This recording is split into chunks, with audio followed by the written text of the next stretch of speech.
मोक्ष। लेकर मन के चार ये धागा ध्यान लगान। सुरति शब्द को मेल कर तुमरा दर्शन पान। वाक्षर का वास है लो में लोक परलोक। मां मन में जो खोजता का कर देता मोक्ष। लेकर मन के चार ये धागा ध्यान लगाएं। सुरति शब्द को मेल कर तुमरा दर्शन पान। मोक्षवान गुरु वाल्मीकि की जय। जगत पिता वाल्मीकि की जय। आदि धर्म की जय। आदि तीर्थों की जय। आदि धर्म के सभी महापुरुषों की जय। जो बोले सो निर्भय। सृष्टिकर्ता वाल्मीकि दयावान। इस माँ का पाठ भी करेंगे। आस्था माँ का। आस्था का श्रद्धा अर्थ है श्रद्धा भरा मन हो। उस मन में वाल्मीकि जी रहते सदा समो। 10वां माँ भी आस्था इस माँ पाठ करो। प्रगट दिन घर घर चले अखंड ज्योत की लो। वृंदा माँ तुलसी बनी पाकर के रब को। पूजनीय तुलसी करे रोग मुक्त सबको। प्रेम प्यार की नेमते सबको बांटे जो। सृष्टि कर्ता नाथ के चरण पियो धो धो। आदि वाल्मीकाय नमो नमः। आदि वाल्मीकाय नमो। हमने पाठ किया और आप लोग बरसों से पाठ कर रहे होंगे। पर चेतावार को पूरा नित्यम कर लेते हैं और नहीं तो जितना समय मिले। और ये कोई बुराई नहीं है। ये कोई पाप नहीं है कि हमने पाठ नहीं किया या केवल मुक्ति माला का पाठ करके काम पे चल दिए। तो ये कोई पाप नहीं है। मन में भय नहीं पालना इस बात का कि आज पाठ नहीं कर पाए। क्योंकि परमेश्वर कहते हैं कि सबसे ज्यादा जरूरी चीज जो है वो पुरुषार्थ है। पुरुषार्थ, मेहनत। क्यों हमें पुरुषार्थ हमें क्यों मिला? परमेश्वर ने हमारे हिस्से में पुरुषार्थ क्यों रखा? क्योंकि जन्म और मृत्यु हमारे हाथ में नहीं है। जन्म और मृत्यु का फैसला हम नहीं करते। बाकी फैसलों का कुछ लोगों ने अहंकार पाल लिया। शादी आप करोगे, तारीख पंडित निकालेगा, उसका अहंकार भी है, उसका कारोबार भी है, आपकी बेवकूफी है, आपकी नालायकी है। क्योंकि वो ऐसे करता है।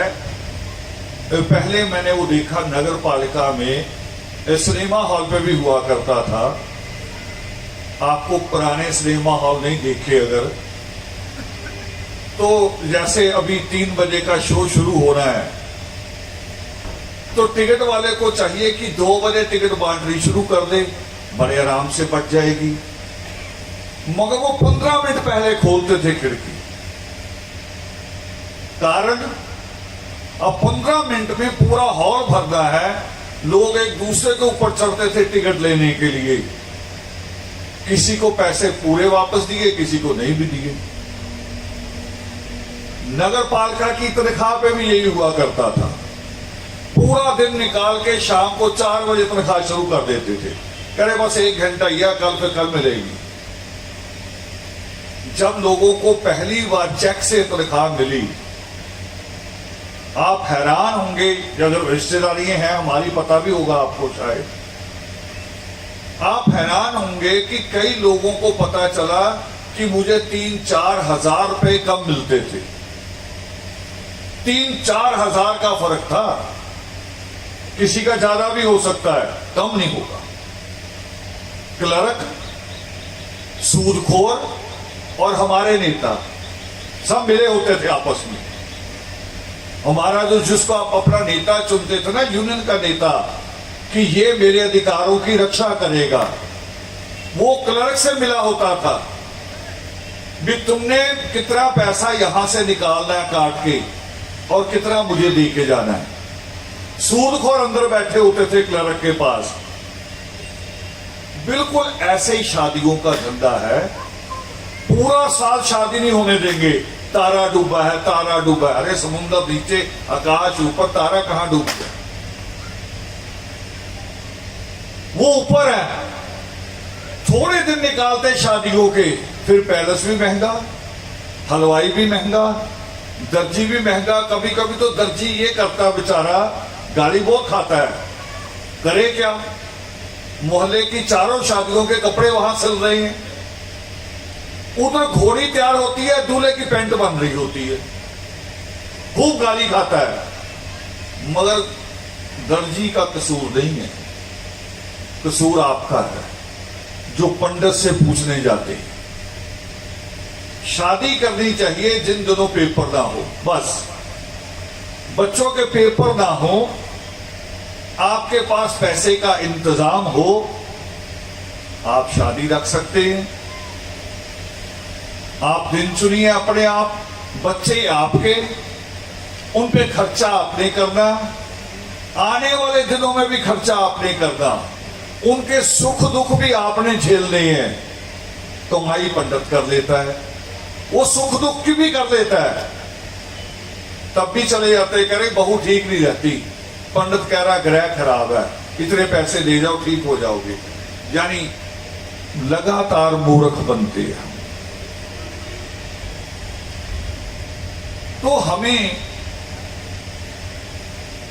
ईश्वर ने जन्म और मृत्यु के द्वारा समझाया था कि जन्म और मृत्यु, केवल जन्म और मृत्यु ईश्वर के हाथ में है और बाकी सारा जीवन आपके हाथ में, पूरा जीवन। मगर आपने अपना जीवन पंडितों के, महंतों के, संतों के हवाले कर दिया और आप गुलाम बन गए। हमारे संत तो और भी पंडित से भी आगे हैं। हर किसी का स्टैंडर्ड होता है अपना अपना। जिसकी दुकान में जो है, एक बच्चा गुड़ खरीदने गया, मां ने कहा जा गुड़ लिया। दुकानदार क्या कह रहा, गुड़ तो है नहीं, पटाखे ले जा। अब गुड़ का और पटाखे का क्या संबंध है? पटाखा जो आग लगा के जिसको बम बोलता है, गुड़ की जगह वो कहता कि शक्कर ले जा तो बात समझ में आती है। अगर कहे कि चीनी ले जा तो भी समझ में आती है, अगर कहे मिश्री ले जा तो भी समझ में आती है। मगर दुकानदार कह रहा पटाखे ले जा। मां आगे लड़ने, वो करी तुमने बच्चे को ये क्या कर दिया? वो कह रहा गुड़ बांधने आया था, मैंने सोचा खुशी मनानी, पटाखे भी हम बजा के बना लो। यानी मूर्ख बनाने के भी बड़े तरीके, मगर हम तैयार रहते हैं मूर्ख बनने को। तो ईश्वर का हुक्म है, इसी नित्यनेम में श्लोक आता है कि मधु का अर्थ सुरा है, सुरा नाम की नाम नशा काज जगत भी, ये हासिल इनको कि उस परमेश्वर के नाम का नशा तो रहे। मैं बैठूं तो मुख से निकले सांस के साथ आदि वाल्मीकाय नमो नमः। मैं उठूं तो भी कहूं आदि वाल्मीकाय नमो नमः, मगर काम छोड़ के नहीं। नाम नशा काज जगत भी, जगत के काम साथ साथ चले। उस परमेश्वर ने यह कहीं नहीं कहा कि मेरा नाम जपो। वो तो कहते हैं कि तप करना बेकार है, दान करना बेकार है, ये इससे आपकी मुक्ति नहीं होगी, इससे मुक्ति नहीं हो सकती। साधन हो सकते हैं किसी चीजों के, जैसे बच्चा पेपर देने जाता है, अगर वो किताब पढ़ के ना जाए, अच्छी यूनिफॉर्म पहन के जाए, नहा के जाए, मगर किताब पढ़ के ना जाए, दही खा के जाए, पास हो सकता है? सबसे जरूरी चीज कौन सी है? किताब। वो घर पेन भूल जाए मगर किताब पढ़ी हुई हो तो पेन का इंतजाम तो हो सकता है, वो पास हो जाएगा ना, क्योंकि जिसने किताब पढ़ी। तो परमेश्वर का जो हुक्म है, परमेश्वर जो कहते हैं, वो कहते हैं कि ज्ञान, शिक्षा, ज्ञान की प्राप्ति करो, और ज्ञान की प्राप्ति करोगे तो आप मुक्त हो जाओगे। और जो परमेश्वर इतनी बड़ी बात कहे, हमें हर अंधविश्वास से बाहर निकाल दे, हमें हर पखंड से बाहर निकाल दे, हमारे मन के अंदर, हमारे दिमाग के अंदर ठूस ठूस के भरा हुआ है कि देवी नाराज हो सकती है, कोई पीर नाराज हो सकता है, ठूस ठूस के भरा हुआ है। अभी चले जाते हुए ना बाहर थोड़े ये कलीनें बिछी हैं, उल्ट पुल्ट हो जाती हैं, कहीं पैर फंस गया तो भी दिमाग में आता कोई देवी तो नहीं नाराज। अरे भाई, देवी ने थोड़ी कलीन बिछाया है, और देवी ने मना नहीं किया कि नीचे देख के ना चलो, देख के चलो नीचे। पीर नाराज है आपका, अरे भाई आप पे क्यों नाराज? मैं आपको बहुत बड़ी बात बहुत पहले भी कही है, फिर कह रहा हूं, आपसे ईमानदार कौम कोई नहीं है दुनिया, आपसे ज्यादा ईमानदार कौम, जिसके घर में हिंदू देवी का चिराग भी है, मुसलमान पीर का भी है, कोई पक्षपात नहीं, एक नंबर की कमाई है सारी। बच्चे के लिए सूखी रोटी बन जाए तो बन जाए, मगर चिराग में तेल जरूर डालें। फिर इतनी ईमानदार कौम पे अगर कौम ईमानदार कौम, और थोड़ा इतिहास जान लो, इतनी ईमानदार कौम कि जब रानी झांसी को किला छोड़ना था तो उसकी जगह कौन खड़ा हुआ? आप में से एक मां, कौन? मां झलकारी बाई। जब गुरु गोविंद सिंह के पिता गुरु तेग बहादुर का शीश टंगा था लाल किले के ऊपर सरे बाजार, उसको वापस लाने के लिए कौन उठा? कौन उठा? अमर शहीद बाबा जीवन सिंह,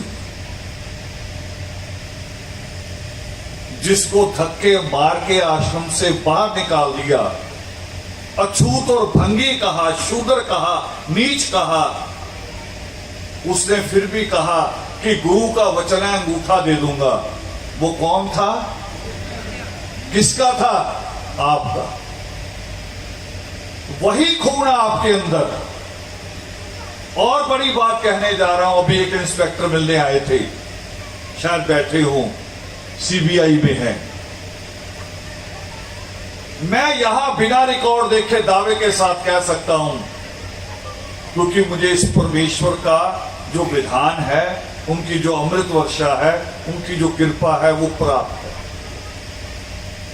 दावे से कह सकता हूं कि देश को बेचने वाले जितने गद्दार आज तक पकड़े गए हैं, उनमें एक भी वाल्मीकि नहीं था।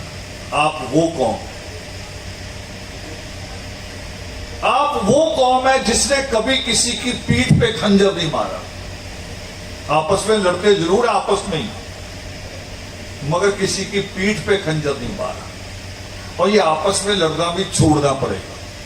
ये मैं तारीफ नहीं कर रहा हूं, बुराई वो भी है, कमी उसमें भी है, कहीं ना कहीं कमी है। आप वो ईमानदार कौम है दुनिया की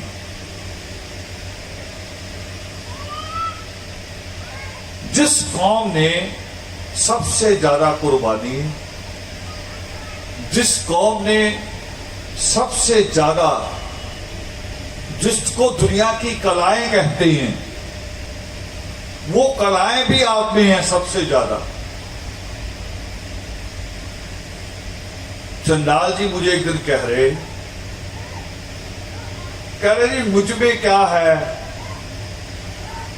पढ़े लिखे लोगों को आगे लाओ। मैं कहूं उनको लाने में आपको रोक थोड़ी रहे हैं, और आपका तो डील डोल भी इतना बड़ा नहीं है कि किसी को रोकोगे, आदमी बगल से निकल जाता है।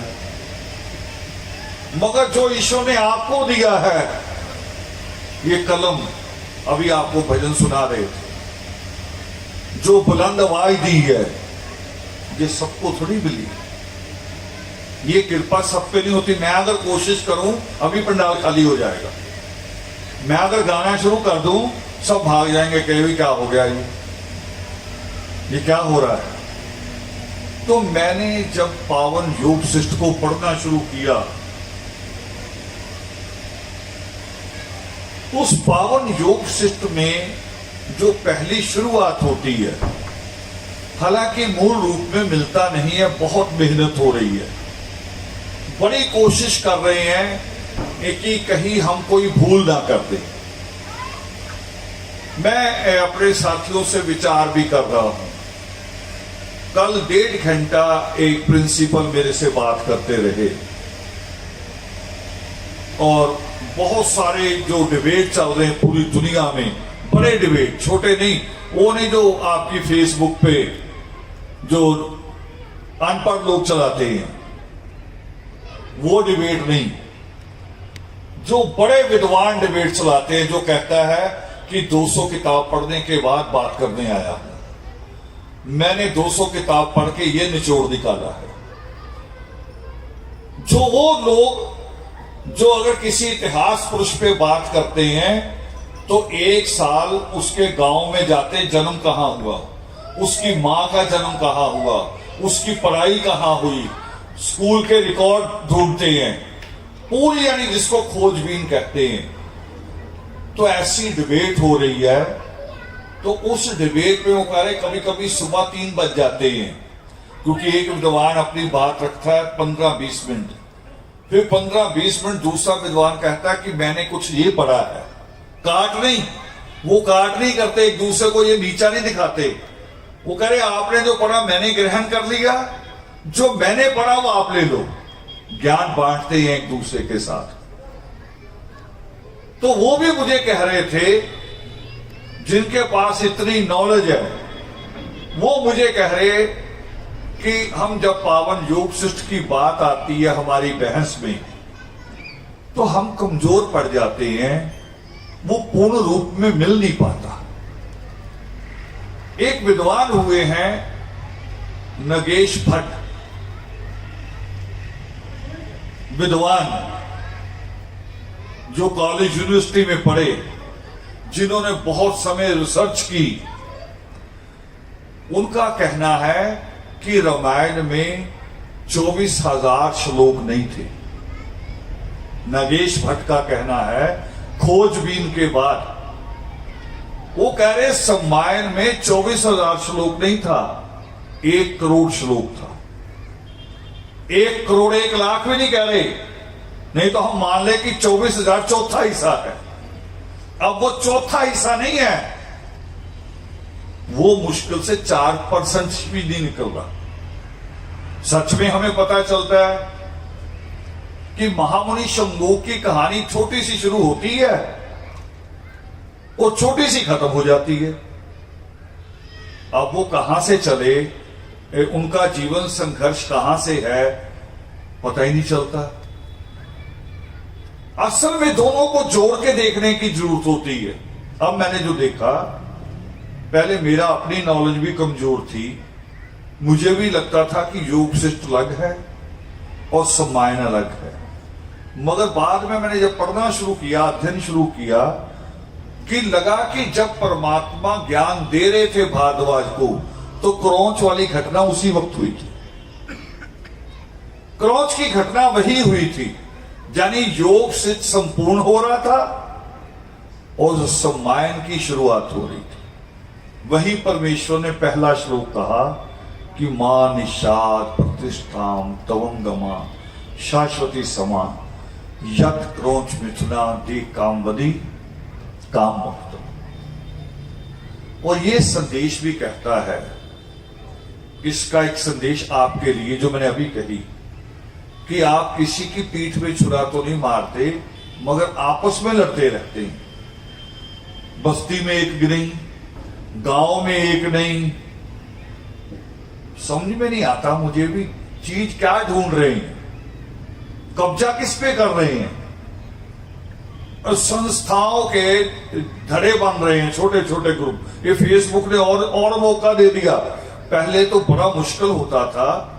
मैं एक बार शायद आपके साथ सेमिनार में बात कर रहा था, अलीगढ़ यूनिवर्सिटी की, सर सैयद अहमद की, जिसको मुस्लिम यूनिवर्सिटी भी कहते हैं।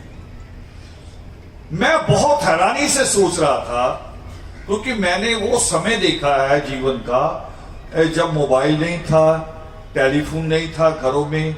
उस वक्त चिट्ठी लिखी जाती थी, हाथ से चिट्ठी लिखी जाती थी। और शिक्षा भी हमारी जो शिक्षा हमारी होती थी, तीसरी या 5वीं क्लास, उसमें जो पहली एप्लीकेशन आती थी विनय पत्र, वो पोस्ट मास्टर के नाम भी आता था उनमें से एक, कि पोस्ट मास्टर को अगर शिकायत करनी हो डाकिए की कि वो चिट्ठी समय पे नहीं लाता तो कैसे लिखनी। अब नहीं होगा, इस सिलेबस में नहीं होगा। क्यों? क्योंकि जरूरत उस वक्त थी। और वो चिट्ठी कैसे होती थी? सर, जैसे चिट्ठी आती थी तो खोजबीन की जाती थी पढ़ने वाले की, कि अब पढ़ के कौन सुनाएगा। देखो, मेरी बेटी चिट्ठी लिखे मुझे, पता नहीं वो कौन सा दुख लिखे, कौन सा सुख लिखे। उसका अधिकार है बाप से लड़ने का भी, बाप से मांगने का भी, मगर पढ़वानी पड़ेगी किसी और से। यानी मुझसे पहले मेरी बेटी की सुख दुख, उसकी पीड़ा, उसकी इच्छा कोई दूसरा पढ़ेगा। हम उस जीवन में भी थे। फिर चिट्ठी पढ़ ली एक बार, फिर शाम को पूरे परिवार में फिर पढ़ी जाती थी। उसका आनंद लेते थे पढ़ पढ़ के बार बार। और चिट्ठी आने में जो फुल स्पीड होती थी, फुल स्पीड, उसमें भी कम से कम 3 दिन लगते थे। जो फुल स्पीड होती थी, जिसका मेन रोड है भी, जैसे अंबाला से चिट्ठी लिखी करनाल भेजनी है, एक ही रोड है, ट्रेन चलती, बस चलती है, वो 3 दिन में जाती थी।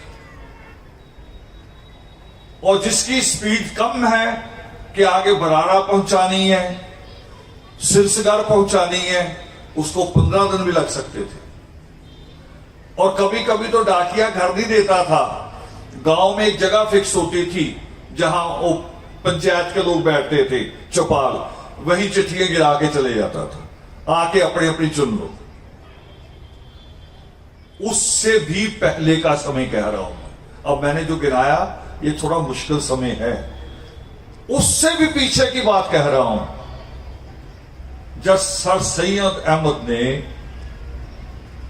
अलीगढ़ यूनिवर्सिटी की बुनियाद रखी, तो भारत पाकिस्तान एक होता था, पूरा भारत और पाकिस्तान एक, यानी और लंबाई चौड़ाई ज्यादा। और मुस्लिम प्रोफेसर खोजने थे, आज भी आप नहीं खोज पाते, आपके पास बहुत डाटे कुछ आ गए हैं, मगर जो छुपा रहना चाहे कि मैं टीचर तो बन गया हूं, जेई तो बन गया हूं, मगर बरादरी नहीं बताऊंगा, आप खोज नहीं सकते, वो छुपा ही रहेगा। और उस समय खोजना था उनको कि सारे मुस्लिम प्रोफेसर इकट्ठे कर देंगे,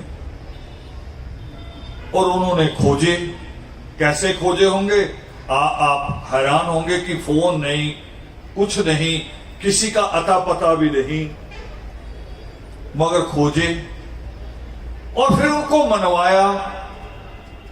अब ये मैं बात कहां कर रहा हूं, जहां पे आज फेसबुक पे बैठे बैठे संगठन बनते हैं और पुराने संगठनों को गाली देते हैं। बड़ी आसान है गाली देना, कमी निकालना बड़ा आसान है।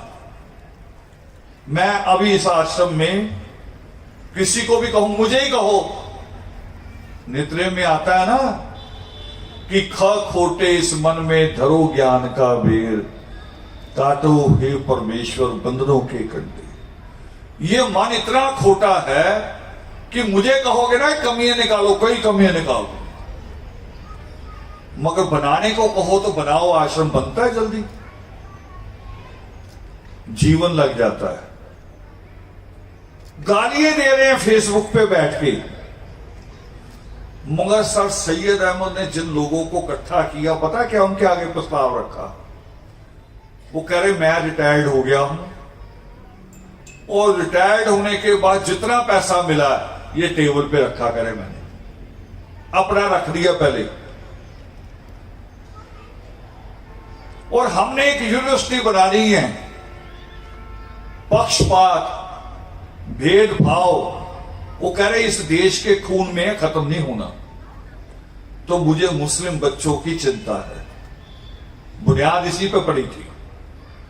और कैसे बनेगी यूनिवर्सिटी? अभी जमीन नहीं, कुछ नहीं, ये पहली कमाई ये है जो जीवन भर की मुझे मिली है।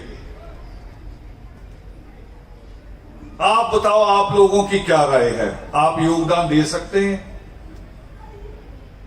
उन्होंने कहा जी आप तो रिटायर्ड हो गए हैं, हमारी सर्विस पड़ी है, मगर हमें ना सर्विस की चिंता है, ना इस बात की चिंता भी क्या मिलेगा।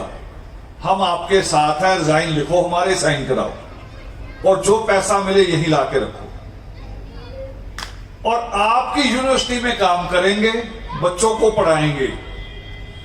कोई सैलरी नहीं चाहिए, चाहिए क्या? एक कमरा दे देना बच्चों के हॉस्टल में हमें, और जहां बच्चे खाना खाएंगे वहां हमें भी खाना खाने देना, बस यही। तब बुनियाद पड़ी थी, तब अलीगढ़ यूनिवर्सिटी देश के जो टॉप 10 यूनिवर्सिटी हैं उसमें से एक यूनिवर्सिटी बनी। यहां कोई कुछ करता नहीं, कोई त्याग नहीं, कोई बलिदान नहीं, समझ भी नहीं। यहां तक कि मेरी गाड़ी कई जगह खड़ी होती है, इंग्लिश में स्पेलिंग लिखे होते, मुझे आके कहेंगे स्पेलिंग गलत है, मुझे। जानी मैं जब भी बुक फेयर में जाता हूं, ये पुरुषार्थी जी बैठे हैं, अभी भी पांव में दर्द है, बैठ नहीं पा रहे, मगर कैसी भी हालत में हो, मैं किताबें इकट्ठी करता हूं। ये 10 किताबें हो गई हैं, और ये गाड़ी तक रखने जाते भाग भाग के बुक फेयर से।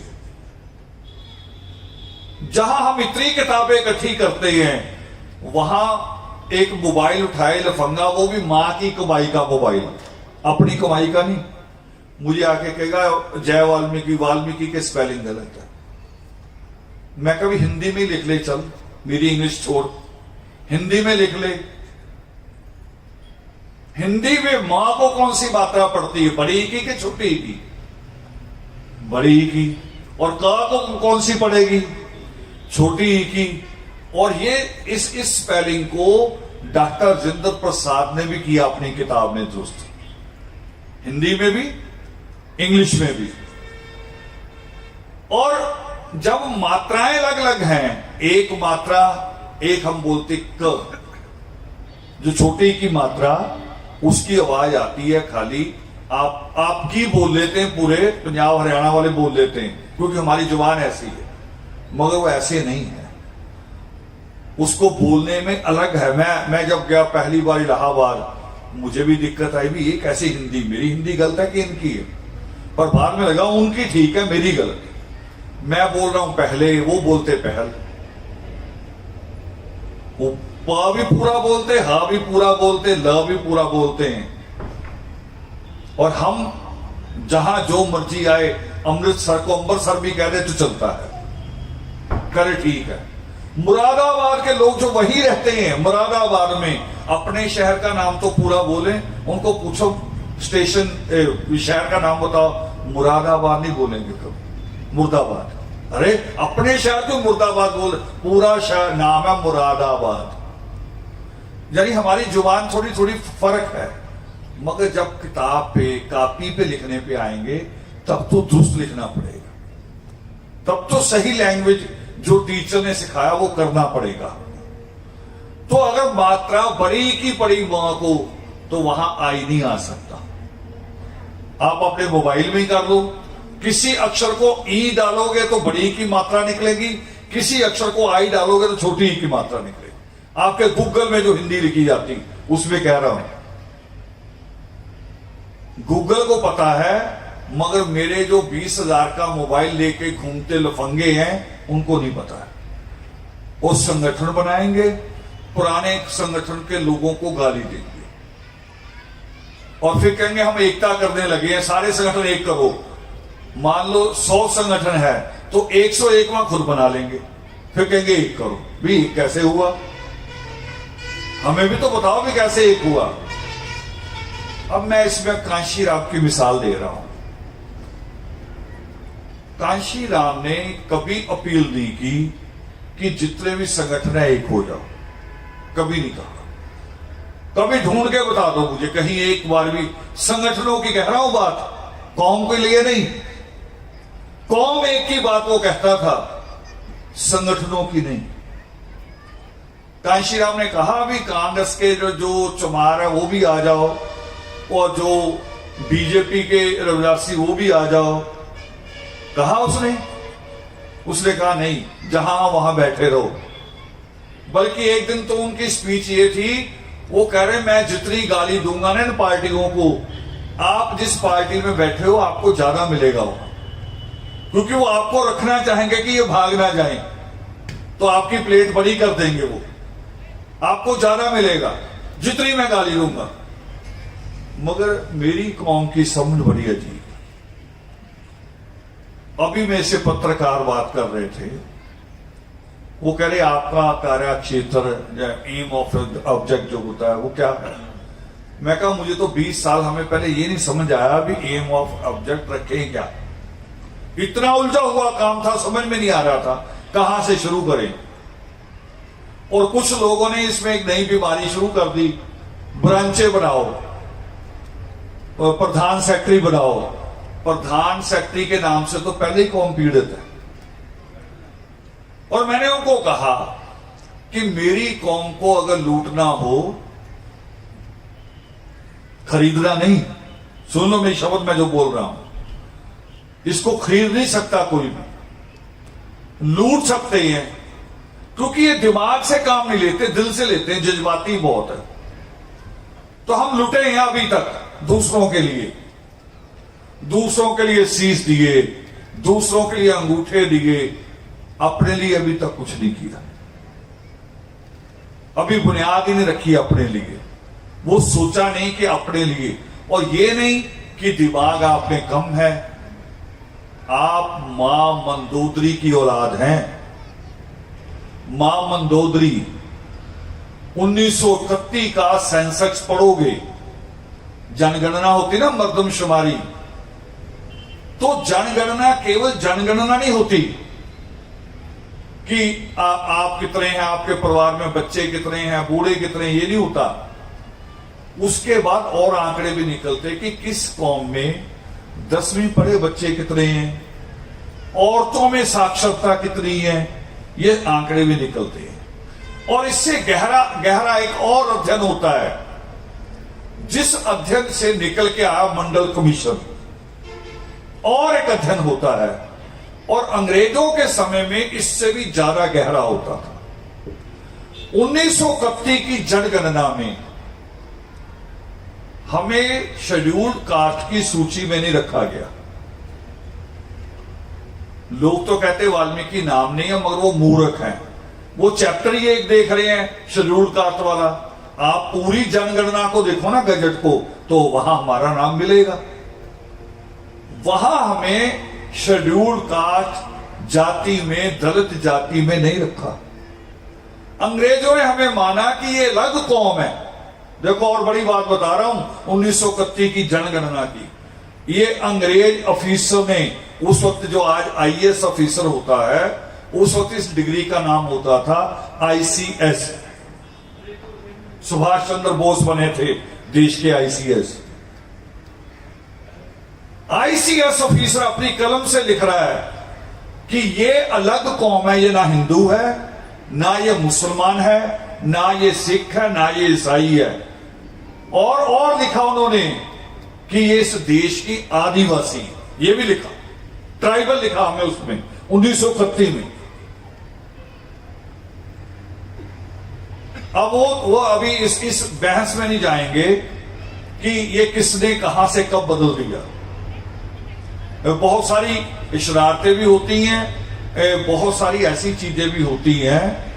मेरे पास एक महिला आई अभी कुछ दिन पहले आपके यही नाहन से, अच्छी पुरानी पढ़ी लिखी हैं, यानी आज से 25 साल पहले की ग्रेजुएट होंगी। तो समझ या कुछ उनके पास बात करने का सलीका भी था, मगर अर्थ करते हम वही हैं जो हमने सीखा हुआ हो। सलीका तो होता है, मगर बात वही करेंगे जो हमने सीखा है। तो वो अपनी बात करने लगे, तो मुझे वो कह रही थी कि गीता में ऐसे लिखा, गीता में ऐसे लिखा। मैंने कहा ये कहां क्या लिखा, इस पे बहस नहीं करनी। मैं तो दूसरी बात कहता हूं, सोचता हूं कि परिणाम क्या निकला, गीता में क्या लिखा, ये इस पे ना जाओ। गीता, पूरी गीता के बाद परिणाम क्या निकला, इस पे जाओ। मिसाल क्या है इसकी? एक आदमी मेरे पास आए, आपके पास भी आ सकता है ऐसा आदमी, और आपके कान में कहे आके कि जी आपने तो जीवन भर बड़ी मेहनत की है, बड़ी मेहनत की। आदमी खुश हो जाता है, तो ये सुन के बड़ा खुश होता है। और फिर अगली लाइन कहे कि मगर सारा आप परिवार ही पालते रह गए, कभी भाइयों की शादी, कभी बहनों की शादी, आपने अपना सोचा ही नहीं, आपके बच्चों का क्या होगा। अब ये लाइन किधर को चलेगी? चलेगी ना फूट डालने में। कह रहा प्यार से ही है, खुश भी कर दिया। मैं उसको गाली भी नहीं दे सकता उसी वक्त भी तू गलत है, वो खुश कर रहा है। परिणाम क्या निकल रहा है? असल में ये होता है कि परिणाम क्या निकला। तो परिणाम ये था उस पूरी रिसर्च का कि आप इस देश के आदिवासी हैं, दलेर कौम है।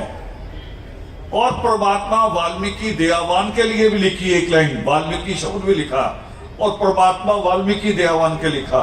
उन्होंने लिखा कि इस वाल्मीकि कौम का जो गुरु है, 1931 की सेंसस कह रहा हूं, वो भील है।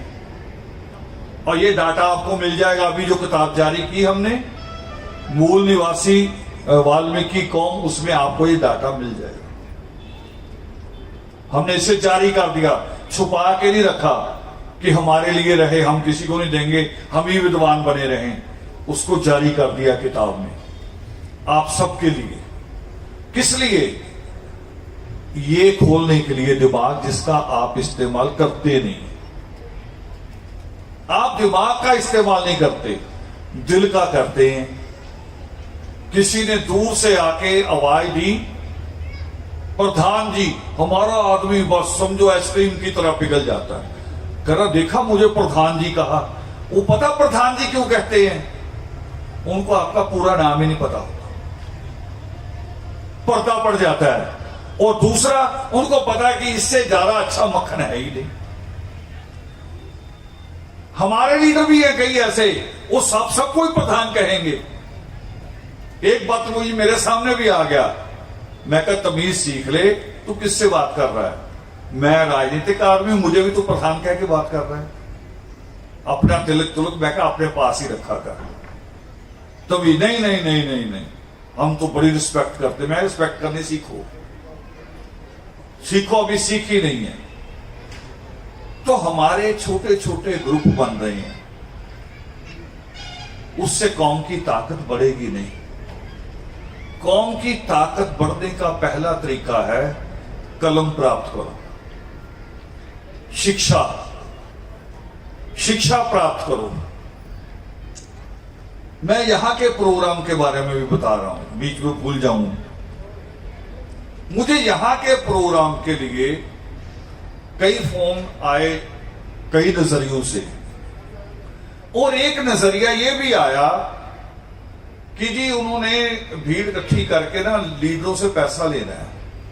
मैं कहा यार लीडरों से लेना, मेरे से थोड़ी ले लेंगे, लेने दो। मगर इसका एक बड़ा प्रमाण बताने जा रहा हूं, एक बड़ी बात। और लीडरों की डेट होगी कैंसिल। मास्टर जी का फोन आया मेरे पास और मैंने कहा, इनसे पूछ लो, मैंने कहा अगर आपके आश्रम को, आपके हॉस्टल को पैसे की जरूरत है और लीडरों की डेट नहीं मिल रही तो आप डेट बदल दो, मुझे कोई इतराज नहीं। यही बात हुई। मगर इन्होंने कहा कि जी डेट आपकी सर्वोत्तम है, लीडरों की बाद में सोचेंगे। ये असली बात है प्रगट दिवस बनाने के लिए उस परमात्मा के प्रति। वो कह रहे लीडरों की कोई बात नहीं, पैसे जब चाहे बाद में आते रहेंगे, मगर अब आपकी कही हुई डेट नहीं बदलेंगे।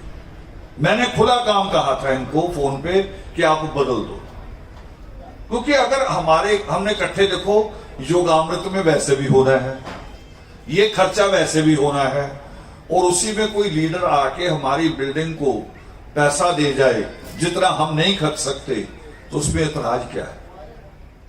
उसमें ऐतराज नहीं होना चाहिए। तो हृदय थोड़ा बड़ा करना पड़ेगा।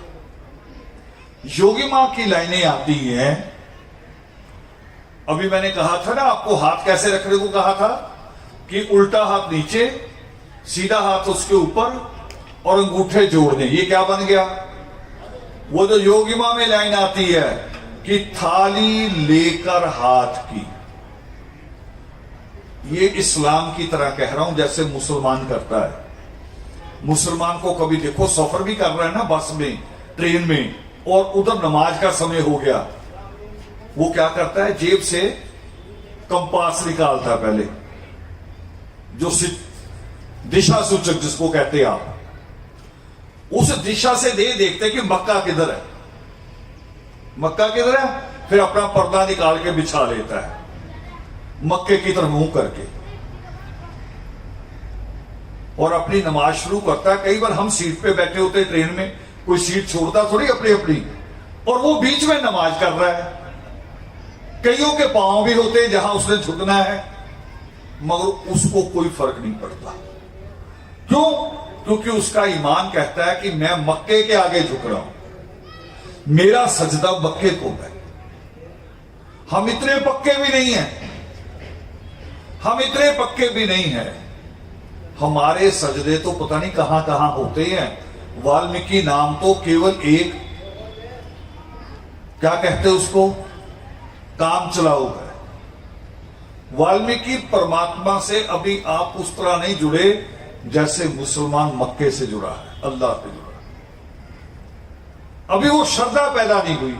मुझे कहती हैं कई बार औरतें आके कि जी आपने कहा था वाल्मीकि तीर्थ जाने से इच्छाएं पूरी हो जाती हैं।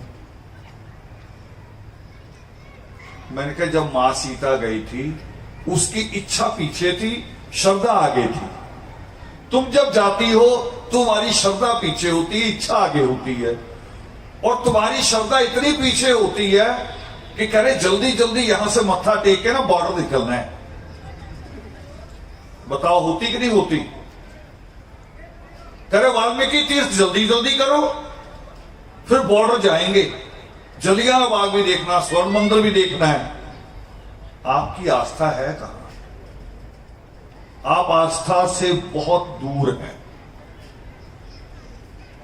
तो आज का जो योगामृत है, जब मेरी मास्टर जी से बात हुई, शायद मैं भी वहम में रहता, मैं भी इंसान हूं ना आपके जैसा ही, मैं भी बुराई सोच लेता। मगर जब उन्होंने कहा कि जी कोई मंत्री आए या ना आए, डेट नहीं बदलेगी, डेट आपसे लिया, तो मेरे मन में एक बड़ा अच्छे भाव आए कि कहीं पूरी कौम ऐसी बन जाए। श्लोक मैंने आधा छोड़ दिया, थाली लेकर हाथ की, बीच में वंदना धूप। यानी आप भी ऐसे ही कर सकते हैं, गाड़ी में चलते हुए जैसे मुस्लिम नमाज कर लेता है, आप भी चल रहे हैं तो थाली की जरूरत नहीं है, परमात्मा के चित्र की भी जरूरत नहीं है, वो तो इमेजिन में आ जाएगा। जब आप आंख बंद करोगे तो ईश्वर सामने खड़े पाओगे। ये बनाओ ऐसे थाली, चाहे ट्रेन में हो चाहे कहीं हो, थाली लेकर हाथ की, बीच में वंदना धूप, प्रसाद तेरा।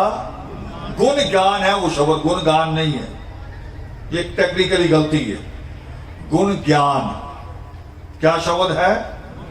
गुण ज्ञान, गुणगान नहीं। ईश्वर ने गुणगान से तो मना किया है। जब वो करे तप दान तीर्थ की जरूरत नहीं, तो गुणगान कैसे आ जाएगा?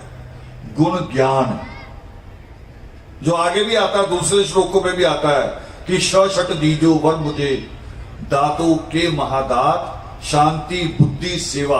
ये आ रहे ना सारे गुण, शांति बुद्धि सेवा बल धीर राम की दात। फिर एक जगह और आता है, सकल जगत के नाथ जी दीजो हमें वरदान, शांति और संतोष दो, बख्शो गुण ज्ञान। वहां जा रहे, हमें उस तरफ जाना है। अब अगली लाइन क्या है? अंतिम 4 हिस्से हैं। पहला थाली लेकर हाथ की, कितना। दूसरा बीच में वंदना, प्रसाद तेरा। अगली लाइन क्या है? सबसे मुश्किल है। अगली लाइन क्या है? संगत तुमरा रूप। ये नहीं मानता है पागल, जो खोटा दिल है ना, ये नहीं मानता। वो इसमें भी दुश्मन ढूंढता है। मैं अपनी कमी बता रहा हूं, दूसरों के नहीं कहने। श्लोक है ना कि का करता जगत के, सुन लो मेरी टेर, आप ही करो दयालुता। कमियों का इधर है, उधर नहीं कहना, कमियों का उधर। मैंने भी सुना था, बुजुर्गों से का बातें सुनी हुई थी, बच जाती हैं। वैज्ञानिक भी कहते हैं कि पहले 1 से 7, फिर 7 से 13 जो साल है जीवन के, पहले 1 से 7, फिर 7 से 13, ये जो साल है इसमें जो ग्रहण करते हैं ये पक्का हो जाता है, अंदर इसको निकाला नहीं जाता, फिर बहुत मुश्किल होती है। जिसको वारशाह कहते ना कि वारशाह ना आदत जांदियां है, चाहे कटिए पोरियां जी। मैं घर से निकलता था, एक लाइन सुनी हुई थी, सबसे बुजुर्गों ने कहा हुआ था कि ये कुछ सामने पड़ गया। हमने अपने मोहल्ले में बस्ती में बना रखे होते हैं कई लोग, अच्छे बुरे खुद ही। वो अगर सामने आ जाए करे, ओहो ये कैसा आदमी सामने आ गया। जानी देखो सरकार के नियम में क्या है, आपकी शिकायत हो तो पहले पुलिस के पास, ठीक, पुलिस उसका पुलंदा बना के FIR बना के अदालत भेजेगी, फिर आप करोगे वकील, यही तरीका है। फिर वकील दूसरे वकील से बहस करेगा, फिर चौथा जज जो है वो फैसला देता है। मगर अच्छे बुरे में हम जज खुद ही बन जाते, जज भी वकील भी सारा कुछ हम ही। अपने आप ही तय कर लेते हैं कि वो बुरा है, मैं ठीक हूं। जबकि मेरा बुरा कौन है? मेरा बुरा वो है जिसके साथ मेरा कोई झगड़ा हुआ। इसका मतलब मेरा बुरा वो और उसका बुरा मैं नहा के घर से निकलता, ऐसे 2 घर छोड़ के वाल्मीकि अनंत है, बहुत अच्छा बना हुआ है। मैं निकलता और सामने मोहल्ले का कोई आदमी तो आएगा ही, और मैंने कहा ओहो ये कौन आ गया। मगर एक दिन जाते जाते नित्य नेम की यही लाइन आ गई दिमाग में कि संगत तुमरा रो। मैं तो 2 सीढ़ियां हैं सिर्फ मंदिर की, वो पूरी चढ़ ही नहीं पाया, वहीं खड़ा हो गया कि ईश्वर मैं तो धोखा कर रहा हूं, मैं आपके साथ धोखा करने आता हूं। जब आपकी बात नहीं मानता तो यहां सिर झुकाने का क्या फायदा? ये नकली है, ये दिखावा है, ये झूठ है। हमारे अंदर इतनी ईर्ष्या, इतना द्वेष भरा हुआ है, और अब तो परिवारों में हमने घसीट के ले आई है। परिवारों में अब सीरियल सिखाते हैं कि ननंद को कैसे तैयार होना है और भाभी को कैसे उसकी काट करनी है और कैसे परिवार को अलग अलग करना है। और अब माओ से सीखा मैंने। पहले माएं सिखा के भेजती थी बेटी को कि कोई ऐसी गलती मत करना कि हमें शिकायत आए, वो कहें कि तेरे मायके वालों ने क्या सिखा के भेजा। पहले ये सिखाती थी। अब क्या सिखाती हैं? कह रही जाते अलग होने का सोचना, पहले सामान नहीं खोलना, बंद रखना। सारा सामान बड़ा मैंने बड़ी चाव लाड से खरीदा है, कोई चीज खोलनी नहीं जब तक अलग ना हो जाना। अगर परिवार अलग अलग हो जाएंगे तो समाज बताओ कैसे इकट्ठा होगा? बताओ। मेरे साथियों ने मना कर दिया मुझे, वो कह रहे जी आप ना फेसबुक पे सबके जवाब ना लिखा करो। चलो मैंने कहा ठीक है, नहीं लिखता। नहीं तो मुझे इन बातों से खिंच आती जो बुराइयां हैं, है तो मेरा ही समाज है ना। आपको और मुझे अलग अलग थोड़ी गिना जाएगा, मुझे आपका और आपको मेरा गिना जाएगा। आपकी बुराइयां भी मेरे साथ ही चलेंगी, वो मेरी भी गिनी जाएंगी, और आप में अगर अच्छाइयां आ जाएंगी। अभी मिला रहे थे, एक बच्चे से मिलाया, यहीं बैठे होंगे, वो अभी पीएचडी करने जा रहा है और क्लासेस भी लेता है। गर्व कर रहे थे जी ये बच्चा पीएचडी करने जा रहा है। तो वो जो खुशियां हैं, वो जो इस बात का गर्व होता है जिन चीजों से, पानी है मेरे पास है, बिल्कुल चिंता ना करो, बैठ जाओ, वो जिन बातों से गर्व करता है आदमी समाज की, तो गर्व करने वाली बातें भी होती हैं, कमियां भी होती हैं। जो मोबाइल लेके आज लगे हुए हैं ना कौम को दिशा देने, उनको समझाओ कि बेटे पहले पढ़ लो, पहले जाओ पढ़ाई पूरी कर लो, फिर समझ में आएगा। अब मैं आपको बता रहा हूं अपनी समझ। ये आसमानी झंडे दिखाई दे रहे हैं आपको,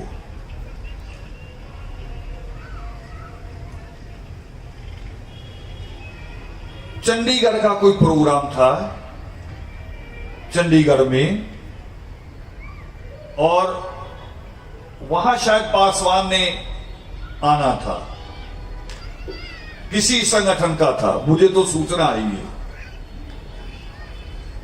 प्रोग्राम था चंडीगढ़ में और हमारे वाल्मीकि संगठन का किसी का प्रोग्राम था। तो उनको पता चला कि पासवान यहां है, वो भी अपने हैं, चलो उनको मिलाएं। मगर जब जाने लगे तो रास्ते में पुलिस ने बैरिकेड लगा के रोक दिया। कह रहे जी आप आगे नहीं जा सकते। उधर पासवान निकलने लगा किसी और प्रोग्राम के लिए, उसको भी पुलिस ने रोक दिया। वो कह रहे जी अभी आप बाहर नहीं जाओगे। वो कह रहा अभी क्या हुआ? कह रहे जी कुछ लोग आपके खिलाफ विरोध प्रदर्शन करने आए हैं, क्योंकि उस वक्त पासवान बाबरी मस्जिद वालों के साथ खड़ा होता था, और हमारे जो संगठन से मिलने जा रहे थे वो सबके पास भगवा झंडा, लाल झंडा। तो पुलिस को लगा पता नहीं शिवसेना बजरंग दल के लोग हैं, दोनों में गलतफहमी कर दी, दोनों एक दूसरे को मिलना चाह रहे हैं, मगर पुलिस को तो अपना बचाव करना होता है ना, सुरक्षा देखनी है, रोक दिया। ये हमारे सामने भी आया कि ये दिक्कत आ रही है, और दूसरा हमारी पहचान नहीं बन रही कि हमारी पहचान कैसे होगी कौम की। अब एक रंग है जिसको कहते खट्टा रंग, केसरी, वो झंडा कहां चढ़ा होता है? गुरुद्वारे पे। जिसको खट्टा रंग कहते हैं वो गुरुद्वारे पे चढ़ा होता है। जो लाल रंग का झंडा वो कहां चढ़ा होता है? मंदिरों पे, मंदिर देवी का हो, चाहे शंकर का हो, चाहे हनुमान का हो, किसी का भी हो। मगर वही नहीं होता, अगर सड़क टूटी हुई है बीच में डिवाइडर, तो वहां भी लाल झंडा ही लगा होता है।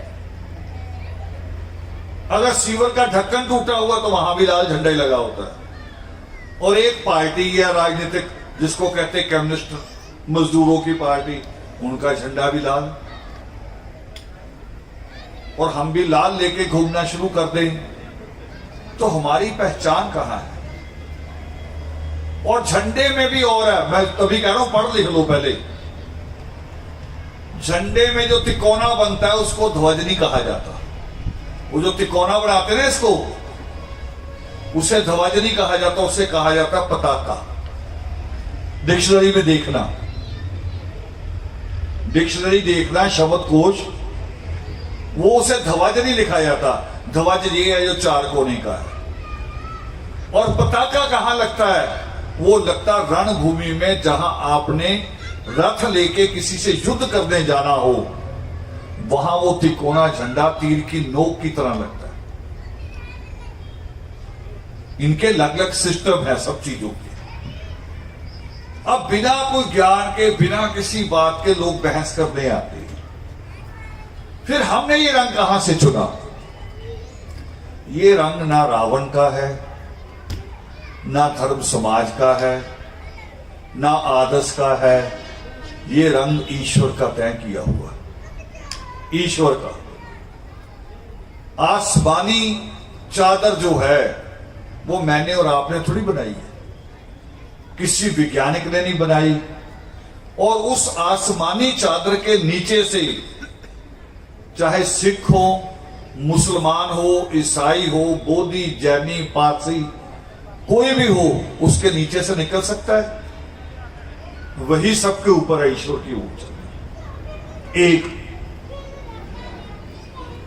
दूसरी बात, जिसको साइंटिस्ट कहते हैं, डॉक्टर कहते हैं, एक डॉक्टर अलग तरह के होते हैं। एक डॉक्टर होता है कि मेरा हाथ कट गया तो दवाई देगा, टांके लगा देगा। एक डॉक्टर होता है कि मेरे पेट में दर्द हो रहा है, वो अलग दवाई देता, अलग तरीके से सोचता है। मगर एक डॉक्टर आए हैं कि आप कहो जी मुझे शांति सी नहीं लग रही, टेंशन में रहता हूं, है ना, तो डॉक्टर, उसके डॉक्टर आए हैं जिनको कहते हैं मनोचिकित्सक, साइकोलॉजिस्ट। उनके सुझावों में सबसे पहला सुझाव होगा कि अपने घर के लाल पर्दे, पीले पर्दे सब हटा दो और आसमानी रंग के पर्दे लगाओ। पहला सुझाव आएगा। जैसे आंख का डॉक्टर करता है ना ऑपरेशन, तो कौन सी पट्टी लगाता है? लाल पट्टी लगाता है कि हरी? क्यों?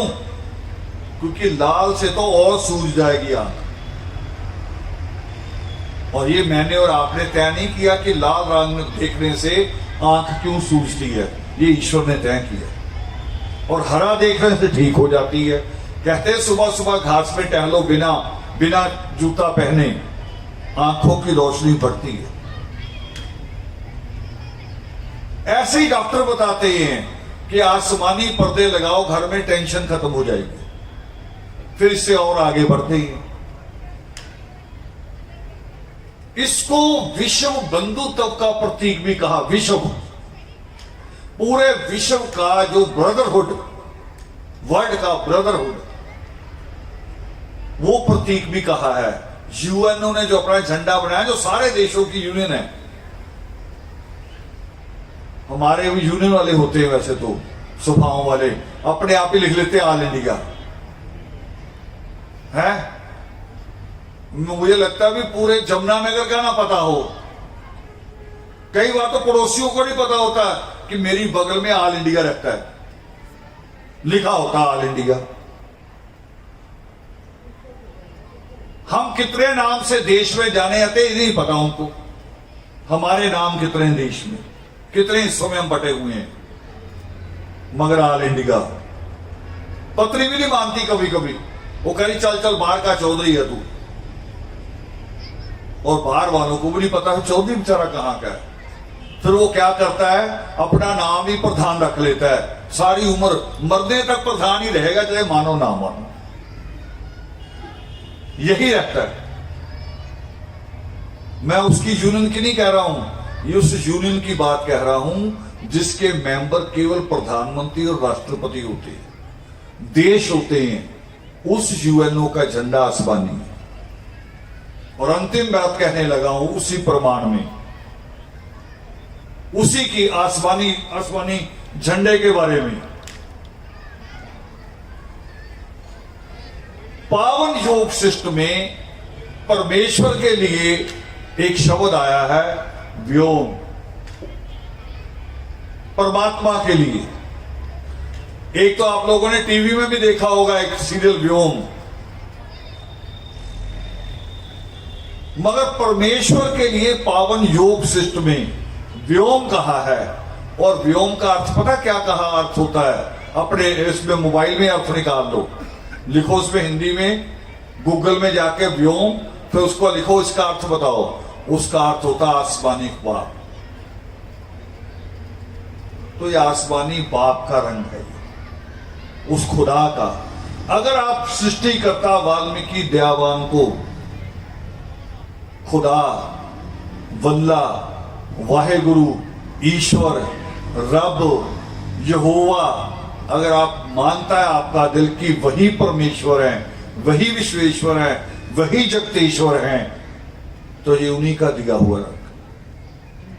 क्योंकि व्योम उन्हीं को कहा है पावन योग शिष्ट में, जो व्योम कह के संबोधन किया है। जो लोग शिक्षा प्राप्त करने गए, महाराजा बलि, जिनके नाम में पूरे साउथ इंडिया में ओणम बनाया जाता, महाराजा बलि पता कौन थे? हिरण्यकश्यप परिवार की, उनके वारिस थे। जिस हिरण्यकश्यप को हमें उल्ट कर करके समझाया जाता ना, उल्ट कर करके, उस हिरण्यकश्यप परिवार के वारिस महाराजा बलि। और महाराजा बलि का त्योहार मनाता है पूरा कर्नाटक, पूरा तमिलनाडु, पूरा केरल। मैं उन स्टेटों के नाम ले रहा हूं जो सबसे ज्यादा पढ़ी लिखी हैं, जात बरादरी की बात नहीं कह रहा हूं, पूरी स्टेट मनाती, जैसे आपके यहां पूरी स्टेट मनाती ना पंजाब में वो बैसाखी, वहां मनाया जाता ओणम। और ये लोग जब परमेश्वर से शिक्षा प्राप्त करने गए तो इन्होंने परमेश्वर को व्योम, हिरण्यगर्भ कह के संबोधन किया। हिरण्यगर्भ कौन? जिसको हमारे बुजुर्ग कहते रहे अजर अमर। हमारे बुजुर्ग बोलते रहे हैं, जयकारे लगा करते थे पहले, अजर अमर त्रिकालदर्शी। हमने रटे हुए थे, अर्थ नहीं किए थे। आज अर्थ हो रहा है कि जो हिरण्यगर्भ शब्द है उसी का अर्थ है अजर अमर त्रिकालदर्शी, उसी का, कि वो प्रथम जिससे ये संसार बना, वो पहला इंसान, वो महापुरुष जिसको गुरु नानक देव जी कहते हैं कि आद सच जुगाद सच, वो अकाल पुरुष जिसे कहा गया है, वो परमेश्वर। और वो कौन है? वो सृष्टिकर्ता वाल्मीकि दयावान। तमाम शास्त्रों में जितने भी धर्म ग्रंथ हैं उसमें ये प्रमाण मिलते हैं, उन सारे धर्म ग्रंथों में। और मैं तो जब कभी कबीर को भी पढ़ लेता हूं तो मुझे लगता है कबीर शायद पता नहीं भारद्वाज का पुनर्जन्म है, पता नहीं महाराजा बलि का पुनर्जन्म है। उनका एक एक श्लोक एक एक श्लोक कबीर साहब का वो ऐसे है जैसे योग शिष्ट को ही सिंपल करके कह रहा हो। जैसे हम योग शिष्ट में है ना पुरुषार्थ, तो हम अपने नेत्रे में हमने पढ़ लिया पुरुषार्थ मां रख लिया। पुरुषार्थ का अर्थ मेहनत से रब पा, हमने उसको सिंपल कर लिया। परमात्मा की अपनी कलम से लिखा हुआ था, हमने उसे अपनी भाषा में कहना शुरू कर दिया जिसमें लोग समझे। और जरूरी ये है, अगर किसी को बात समझ ही ना आए फिर उस बात का फायदा क्या, उसका मतलब क्या हुआ। आज जो बच्चे विदेश पढ़ने जाते हैं ना, उनको सबसे पहले कहते हैं आईलेट करो। आईलेट क्या होता है, जानते क्या होता है? उस देश की भाषा को समझना जहां आप जा रहे हैं। अगर आप उस एयरपोर्ट पे उतर के खड़े हो जाओ अनपढ़ों की तरह। मैं जब यूरोप गया तो ऑस्ट्रिया उतरा, ऑस्ट्रिया में उतरा तो वहां की लैंग्वेज ही अलग, वहां एस कहीं और पड़ता है, डब्ल्यू कहीं और पड़ता है। अब मेरे लिए पढ़ना ही मुश्किल हो गया, ये क्या है। वो कह रहे जी ये अंग्रेजी नहीं है, अंग्रेजी के वर्ड हैं।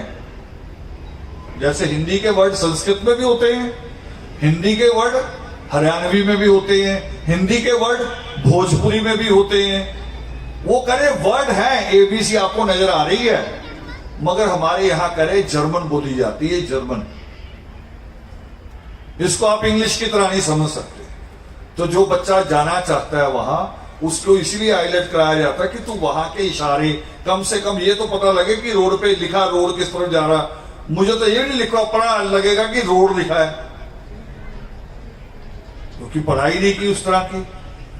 तो हम भी रोज सीख रहे हैं, रोज सीख रहे हैं। एक बार मैंने अपने साथियों से कहा हमें 20 साल पहले योग शिष्ट लिखना चाहिए था, मगर जब योग शिष्ट को पढ़ना शुरू किया तो मैंने पाया कि 20 साल पहले अगर मैं लिखता तो बहुत गलतियां करता, बहुत सारी गलतियां करता।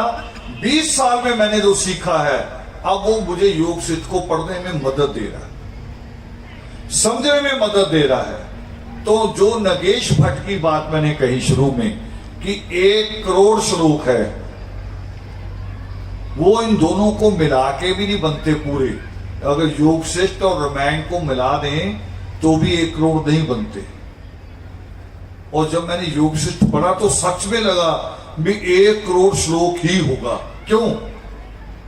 अब आप भी पढ़ लेना, जहां मर्जी ले लेना दुकान से, कोई से वो योग शिष्ट उठा लेना। हमारे लोगों ने भी छापा, इंग्लैंड के मूर्खों ने। मूर्ख क्यों कह रहा हूं? कम से कम जो चीज हम छापे वो परमात्मा के खिलाफ तो नहीं जानी चाहिए। 5 नंबर पेज पे लिखा उन मूर्खों के छापे हुए में, जिसमें ना क्रौंच का नाम, ना परमात्मा का नाम, और नाम जोड़े हुए है। कहां रामायण शुरू हो रही, कह रहे पहला श्लोक कौन कह रहा है? ना परमात्मा का नाम है उसमें, ना क्रौंच की बात। 5 नंबर पेज पे अब अध्ययन किया तो पाया मैंने सारा कि कैसे उसको खराब किया गया। तो मैंने कहा देखा कि कहां श्लोक कम है। जब वो वाल्मीकि तीर्थ पहुंचा राम कुशलभ से युद्ध करने के लिए, और युद्ध जब समाप्त हो गया, मां सीता की फरियाद पे परमात्मा ने उनको पुनर्जन्म दिया, अमृत वर्षा की। तब परमात्मा ने राम से कहा कि तुम्हें ये किसने कहा था कि तू ये घोड़ा छोड़। ठीक है, तेरा एक युद्ध हुआ, उसका तेरा बहाना था सीता, मगर वो बहाना तुमने रखा भी नहीं जीत के, उसको भी घर से निकाल दिया। तू भटकन में है, तुम्हें अभी ज्ञान की जरूरत है। तो राम ने वहां ज्ञान लिया। जो योग शिष्ट का अगला हिस्सा है, जो राम जहां है वो युद्ध भूमि में है।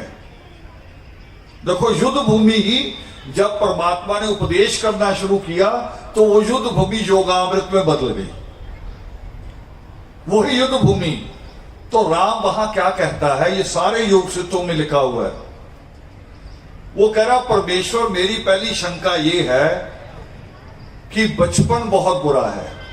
देखो, दुनिया का कोई जाहिल नहीं कहेगा कि बचपन बुरा है। हर आदमी बचपन को याद करके खुश होता है।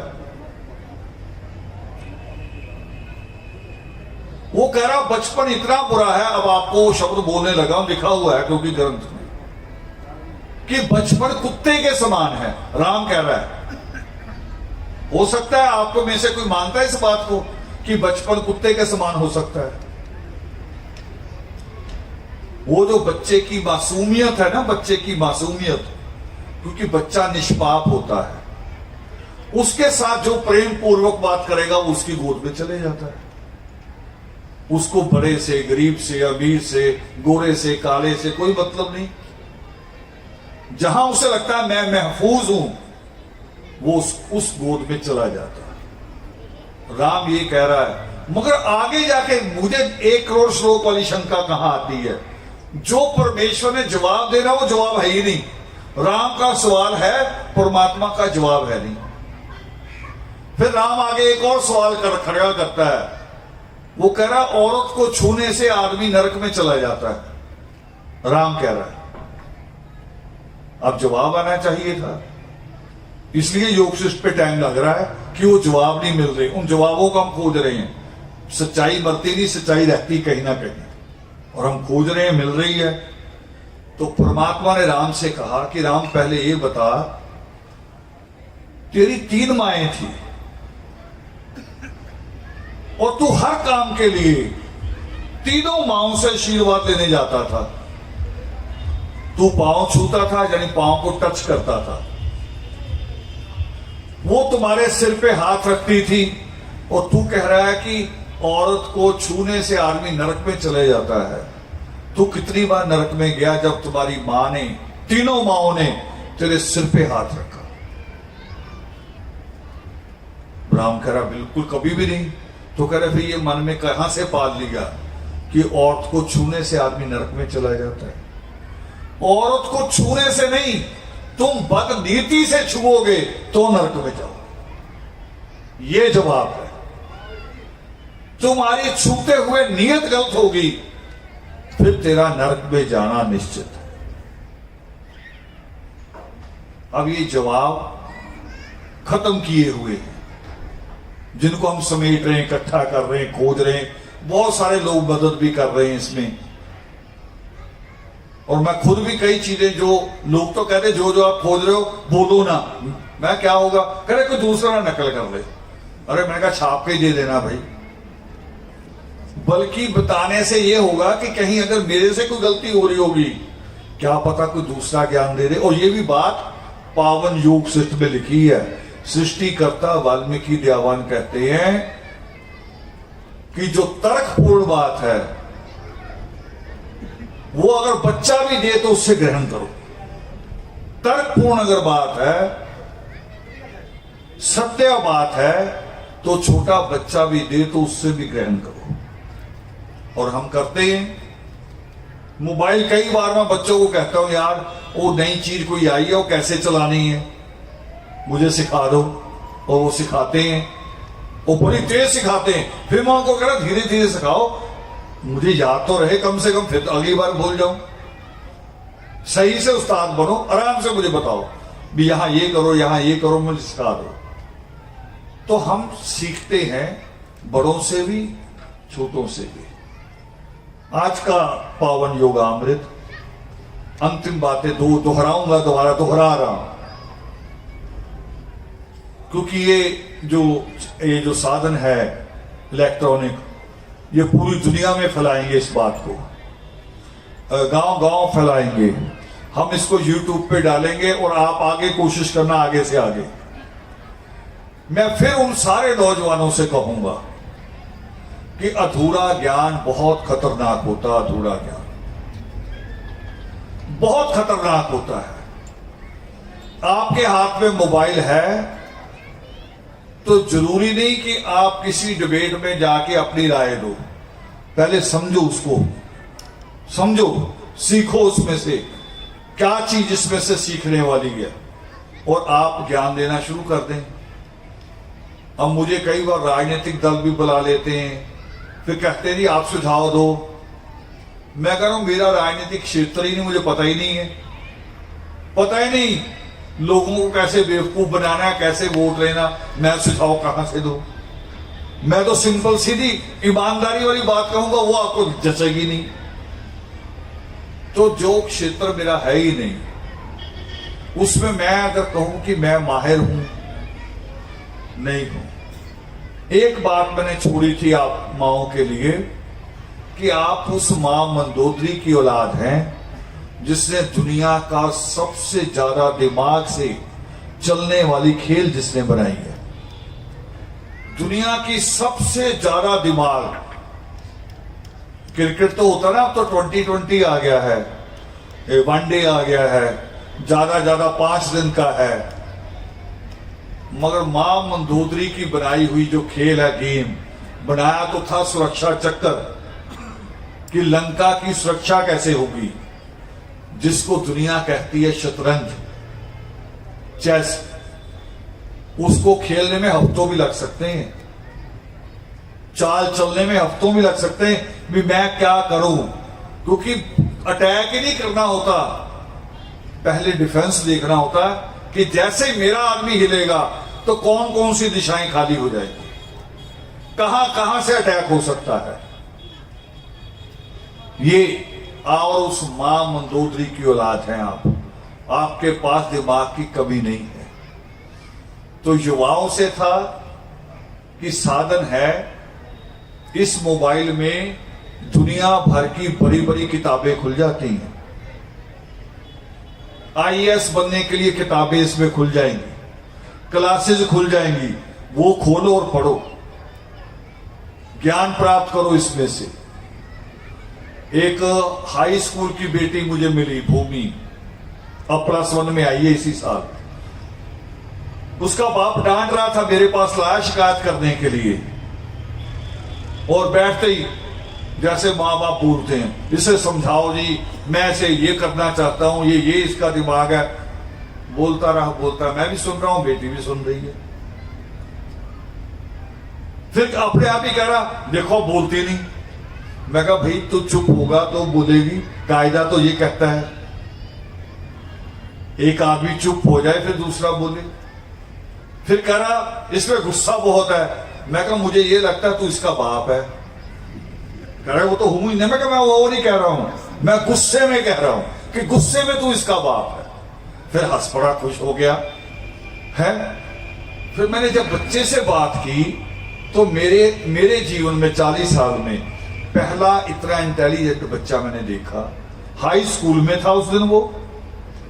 उसने कहा जी ये मुझे कहते आईएएस बनो, अभी तो हाई स्कूल में हूं।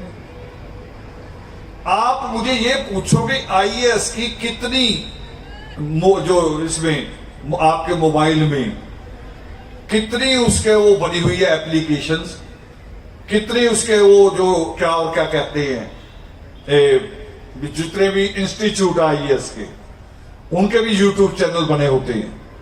मुझे आप पूछो मैं सबके बारे में बता दूंगी अभी। और केवल नाम नहीं, जो पिछले 10-15 साल के आईएएस के टॉपर हैं उनका पूरा इंटरव्यू आपको बूझ बनी सुना दूंगी कि किसने अपने इंटरव्यू में क्या कहा, क्या टिप्स दिए। हाई स्कूल का बच्चा ये कह रहा मुझे, आपका ही, बाहर का नहीं था, आपका, आप भी वही हो सकते हैं। दिमाग लगाने की बात है। कई दिमाग लगा काम करता है। जब तक आप सेव का बटन नहीं दबाओगे तो मोबाइल में कोई चीज सेव होती है? नहीं होती। ऐसे इसमें भी है, आपकी इच्छा पे है कौन सी चीज आप याद रखना चाहते हैं, कौन सी नहीं। मैं किचन का काम भी कर लेता हूं कभी कभी, मगर कल ही बहू को पूछ रहा था, मैंने कहा मुझे भूल गया, पिछले साल पिन्नियां बनाई थी खोए की, मुझे याद नहीं वो कैसे शुरू किया था, आटे से किया था कि ये सूजी से। वो कर रही 1 साल में आप भूल गए। मैं कहा याद रखने योग्य बात नहीं थी, मेरा दिमाग तो योग क्षेत्र में लगा हुआ, अब मैं पिन्नियों को याद रखूं ये तो दोबारा पता चल जाएगा। तो दिमाग अपनी अपनी तरीके से काम करता है। हर किसी की इच्छा होती है मैंने ये चीज याद रखनी। अब इनको सुर याद है लोगों को, मुझे आज तक नहीं पता भी स और र में फर्क क्या है। मैं तो कह रहा हूँ ये तो मुझसे आ करते रहते हैं, उसी को रा कह रहे थे, उसी को माँ कह रहे थे। मेरे लिए तो एक ही है सब कुछ। मगर वो आपकी योग्यता, आपकी इच्छा से है कि आपकी इच्छा क्या है, उसी से योग्यता बनती है। तो आप में ना योग्यता की कमी है, ना ईमानदारी की कमी है। आपके जैसी बहादुर कौम कोई नहीं है। सिर्फ एक ही कमी रह गई है, वो है शिक्षा। शिक्षा की कमी है। और जिस दिन शिक्षा का आंकड़ा पूरा कर लिया, मैं ये बात अहंकार से नहीं कह रहा, उस परमेश्वर के चरणों में बैठा हूं, मगर अनुभव से कह रहा हूं। जिस दिन शिक्षा का आंकड़ा पूरा कर लोगे, आपका मुकाबला दुनिया की कोई कौम नहीं कर पाएगी। कोई भी कौम, इस वक्त एक ही कौम है दुनिया में सबसे आगे दिमाग में, वो है इजरायली। इजरायली जिनके चारों तरफ मुसलमान कंट्रियां हैं, मिलकर हमला करती हैं, अकेला ही देश मुकाबला करता है। मगर केवल जंग में नहीं, दुनिया का शिक्षा में सबसे बड़ा प्राइज कौन सा होता है? कौन सा होता है? Nobel prize. नोबेल प्राइज में इजराइल के यहूदियों का 40% हिस्सा होता है हर साल। 40% प्राइज वो लेके जाते हैं, चाहे साइंस में हो, चाहे मैथ में हो, चाहे इकोनॉमिक्स में हो, वो जीतेंगे। और कैसी कौम थी?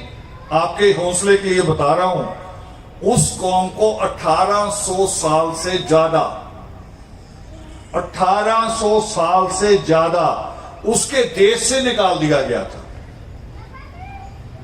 अभी 100 साल नहीं हुआ उन्हें वापस आए अपने देश में। 1800 साल वो पूरी दुनिया में भटके हैं, और दुनिया में जहां भटके लोग उनको अच्छी जगह नहीं देते थे।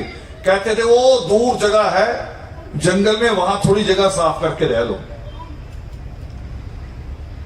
साढ़े 1800 साल बाद वो अपने देश वापस आए, और 100 साल पूरा होने से पहले दुनिया की जितनी बड़ी इलेक्ट्रॉनिक कंपनियां हैं और पब्लिकेशन किताबों का सबसे ज्यादा उनके देश में होता है। मगर नियम भी है, आपके लिए भी है ये नियम।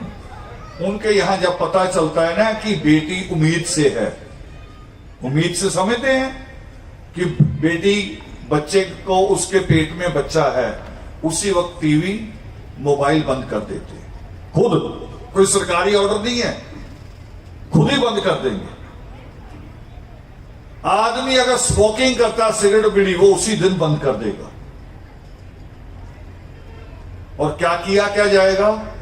किताबें पढ़ी जाएंगी, अलग अलग विषयों की किताबें।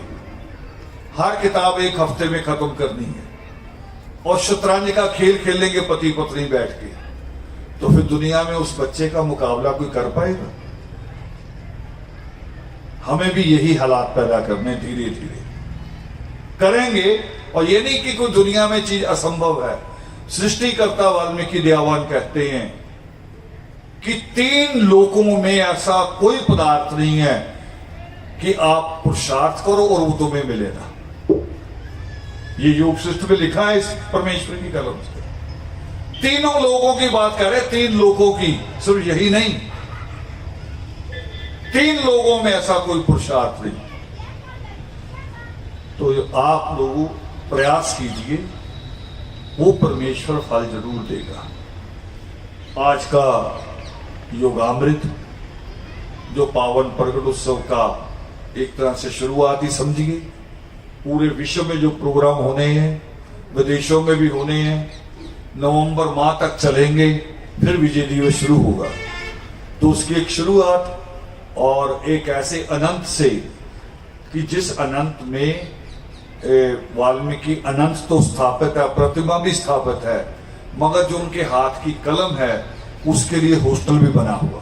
ये पीछे इसी पंडाल में पीछे बच्चों की शिक्षा के लिए हॉस्टल बना हुआ है। तो एक बड़ी बात है, एक बड़ी शुरुआत है। जब ये सारा कुछ हो सकता है तो कुछ भी असंभव नहीं है। तो बहुत अच्छा कार्यक्रम रहा, और खास तौर पे हमारी यहाँ की जो प्रबंधक कमेटी है, मैंने 1-2 नाम नहीं बोलने, क्योंकि एक दो आदमी इतना बड़ा काम नहीं करते, बड़ी टीम करती है।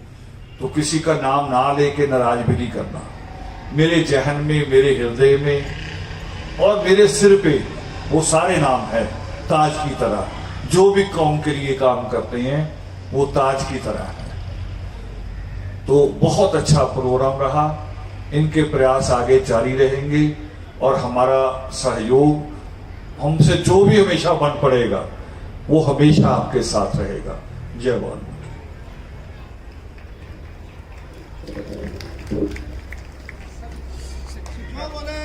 सच्ची प्रार्थना की बात करेंगे।